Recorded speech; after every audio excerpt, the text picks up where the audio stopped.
The level one, when you give it to somebody else, but you don't trust they're going to do it, so you keep intervening. You've physically trusted them with it, but until you've not left it with them. Level two, at-tafweed, is when you do everything possible that you can do, you exhaust the means, but the outcome, the result, you say, oh Allah, this is for you. The third level, the level of submission. The vast majority of people, they pretend to trust Allah, but in reality they're doing this level one, where they say, Allah, I leave it to you, but actually, I can't leave it to you. Ibn Qayyim, may Allah have mercy on him, says in Madarij al-Salikin, he says there's three levels of tawakkul. Tawakkul is the art of leaving somebody else in charge. The art of entrusting the outcome, not the process, but the outcome to somebody or something else. He says there's three levels of tawakkul. He says the level one is when you give it to somebody else, but you don't trust they're going to do it, so you keep intervening. You've physically trusted them with it, but you've not left it with them. So you go to the travel agent. Ding, ding, ding, ding, ding, ding, ding, ding. Assalamu alaikum. Press 1 for English, 2 for Arabic. Press 1. Assalamu alaikum. I'd like to go to Argentina. What dates, brother? These dates. What's your budget? This budget. Direct, indirect, blah, blah. Okay, these are my constraints. Okay. All right, brother, tomorrow I'll give you the packages. Assalamu alaikum. I call back. Brother, can you make sure the person who picks me up is of this height, looks like this, the specification of the car? You know the hotel? I don't want the hotel to be on the east side of the city, it has to be on the west side of the city. And actually, can you make sure there's late checkout and early breakfast and free this? And make sure there's a sauna and this and that. What do you think the agent's going to say at the end of the call? Habibi, you book. In fact, you book my tickets as well, since you're such a big expert. So this is fake tawakkul, in the sense, you physically discharge the responsibility to them, but mentally it's all with you. You can't let go of everything. You want to be involved. You're obsessed with every step of the process. You're obsessed with the method. Okay, Habibi, then you do it. Why are you giving it to me? This is level one. And Ibn Qayyim says many people, a vast majority of people, they pretend to trust Allah, but in reality they're doing this level one, where they say, Allah, I leave it to you, but actually, I can't leave it to you. I can only rely on myself to get it done. That's level one. Then you have level two, which he calls at-tafweed. To resign, in the most deep way, to resign the outcome to Allah. And he says at-tafweed is when you do everything possible that you can do, you exhaust the means, but the outcome, the result, you say, oh Allah, this is for you. You have an exam. You start preparing 6 months before. You download the past papers. You memorize the summary. You write notes with 4 different colors, 3 different highlighters. You watch every video on the internet. You do everything you possibly can in preparation for the exam. And when you rock up on the exam day and you do the exam and you come home, you say, oh Allah, I've done everything I could do. The rest is up to you. Such that when the outcome comes, you are completely unbothered by the outcome. If it's 0 or if it's 100, you are not bothered. Why? In your head, in your soul, you know, my only obligation is to do the necessary steps. But the outcome is nothing to do with me absolutely whatsoever. If I've been negligent with my studies, then I'll blame myself. But in reality, the outcome is to Allah. So I'm going to be relaxed. So everybody else is coming on results day like this. Can I have my results? And you're there relaxing. Because you know it doesn't matter. I did what I could. I did my best. I put in my effort. And the rest I'm going to relegate to Allah. This word tafweed comes in the Quran. Or rather, let me ask the question. Where does it come in the Quran? Dear Ahlul Furqan. The verb is وَأُفَوِّضُ. Someone said it, someone's whispering it.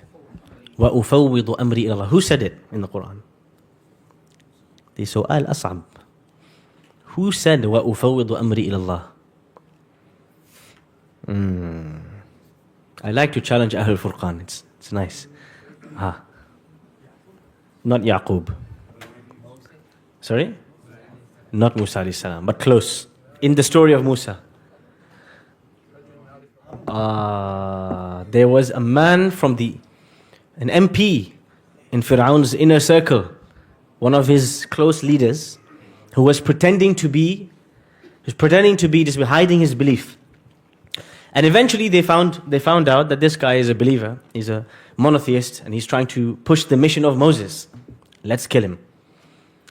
And when they comes into open confrontation with them, he starts to explain to them, guys, how can you kill a man just because he says, my Lord is Allah, blah, etc., etc. And then he says, you know what? فَسَتَذْكُرُونَ مَا أَقُولُ لَكُمْ. One day you guys will remember everything I said to you. وَأُفَوِّضُ أَمْرِي إِلَى اللَّهِ. And I let go. I absolve myself. I submit my situation to Allah. This is level 2. He has done everything to convince his people, to explain to them, and to protect the faith. And at the end he says, you know what, after all this, I'm going to leave it to Allah. Allah subhanahu wa ta'ala is all aware of his slaves.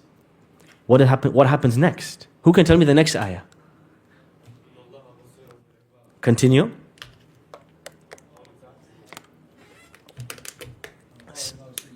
فَوَقَاهُ اللَّهُ سَيِّئَاتِ مَا مَكَرُوا.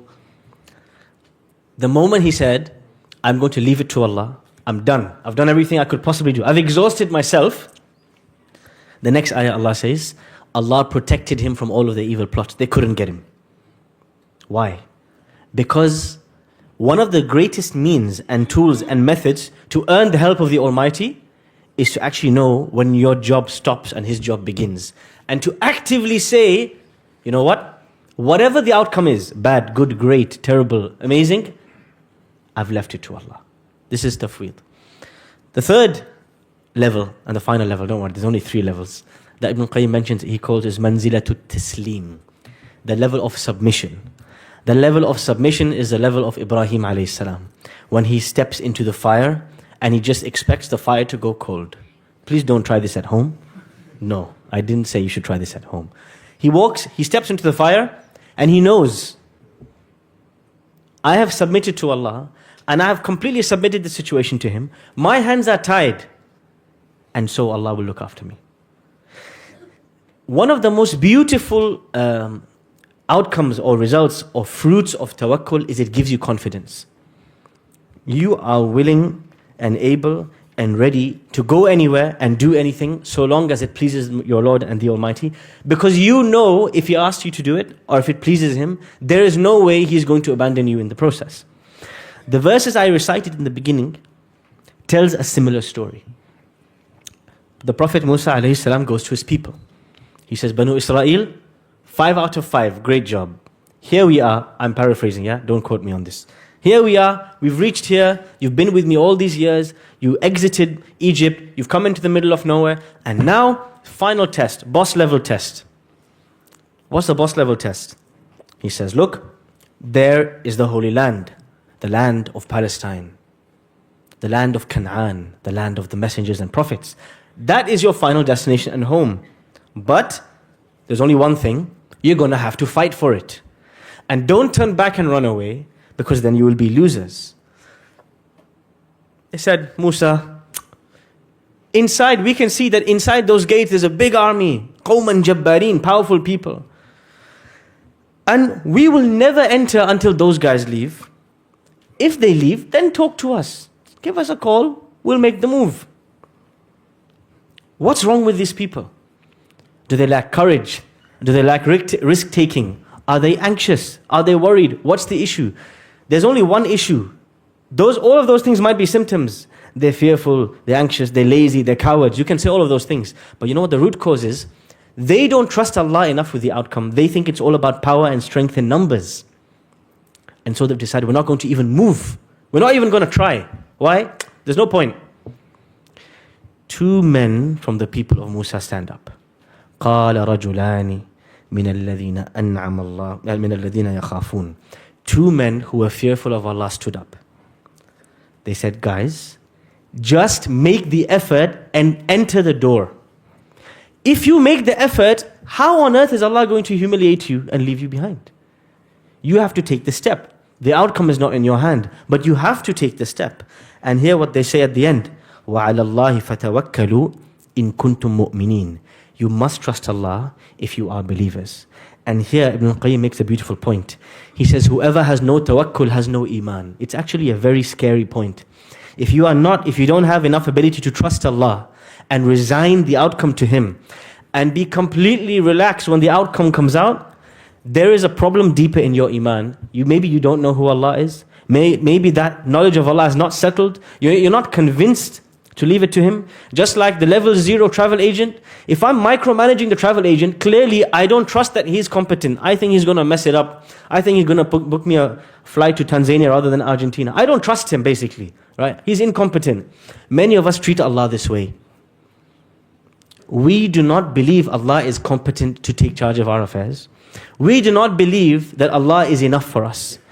When you reach the moment in which you can trust Allah and you can resign your affairs to Him and you are relaxed about the outcome, you will find yourself confident to do things you never did before. Why? You'll find yourself taking risks, calculated risks that you never took before. Why? Because you trust. I have to just take the plunge and Allah will guide me to the pearls in the sea. Many of us, we want to from afar look at the sea, theorize about the beauty of the pearls, talk about the pearls with our friends, and imagine somehow that they will manifest itself. But it is only he who is ready to take the plunge, dive in, take the risk, hold your breath, and make an attempt. It is only they who will get the pearls in the end. Imam al-Shafi'i makes this point when he says, بِقَدْرِ الْكَدِّ تُكْتَسَبُ الْمَعَالِ وَمَنْ طَلَبَ الْعُلَى سَهِرَ اللَّيَالِ وَمَنْ رَامَ الْعُلَى مِنْ غَيْرِ كَدٍّ أضاع العمر في طلب المحال تروم العزة ثم تنام ليلا يغوص البحر من طلب اللآلي. He says, if you think that you want to reach high places, but you want to snore at night, you're never going to get there. Don't you see that in order to get pearls, people have to dive deep into the sea? It takes tawakkul in order to take such risks.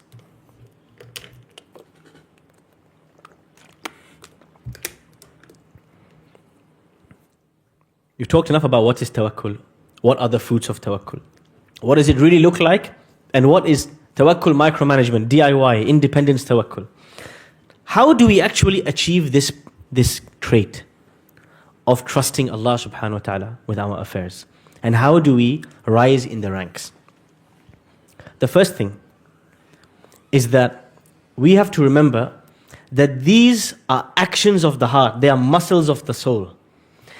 They will not happen on their own passively. You have to activate them. You have to manually do something for it to move. And so, there is something the Prophet ﷺ used to say in the morning and evening to activate the muscle of tawakkul, of trusting Allah. And I'm going to ask you all to say it after me. He would say it 7 times in the morning and evening. Hasbi Allah. Hasbi Allah. La ilaha illahu. عليه توكلت وهو رب العرش العظيم. Hasbi Allah means Allah is enough for me. La ilaha illahu, there's none worthy of my worship, my devotion. Nobody else is in control but Him. عليه توكلت, I trust Him. I relinquish my control to Him. وهو رب العرش العظيم, and He is the master of the glorious throne. 7 times in the morning and evening, the Prophet ﷺ would sit and say this. And if you sit and think about what you're actually saying, it's not possible for you to say this sentence without realizing the power and ability of Allah. The first step, if you want to reach the level of tawakkul, the first step is you need what we call wakil glasses. What are wakil glasses? Every incident that happens in your life, the way you look at it and the way you interpret it, this alone can change your life completely. Somebody who has an anxiety disorder, in reality, their problem is, one of the many problems they have, potentially, is a lack of tawakkul. They invest all of their money in a business. The next day, they lose all of their money in the business. And now they are in a constant state of worry.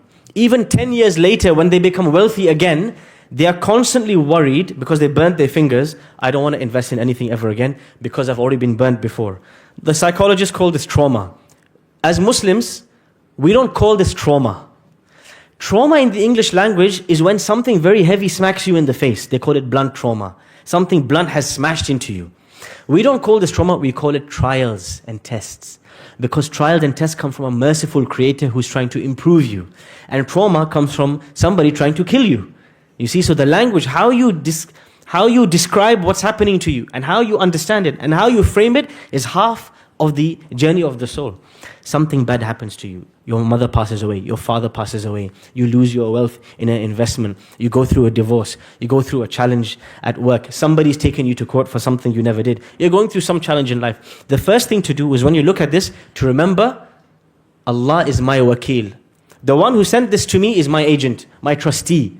The one I have trusted all of my affairs to. He is the one who's put me in this situation. Who's going to take me out? The one who put me in can take me out. If He willed it for me, it is the best thing for me. This is the first way to frame the situation.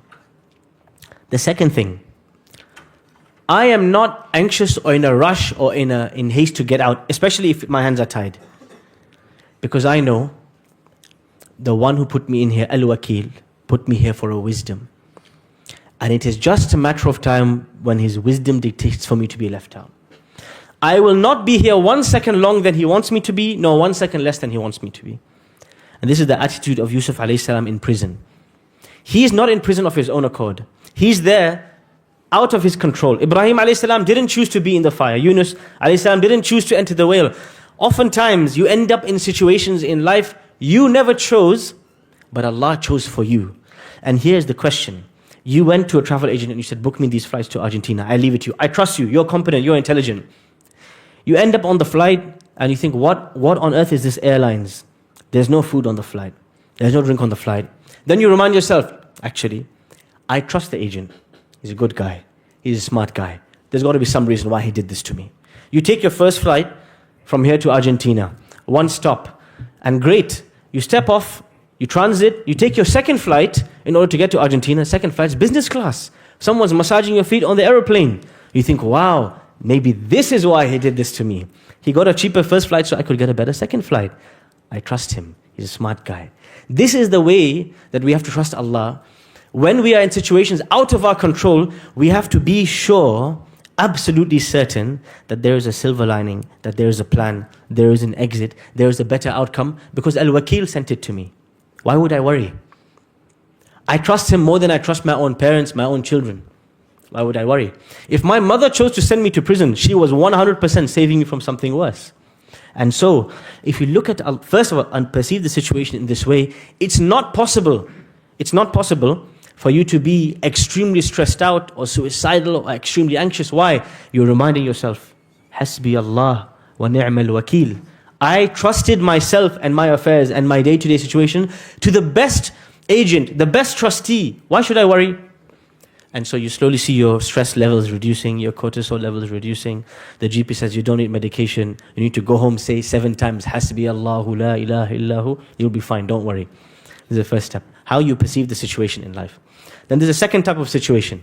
The situation you are in control of.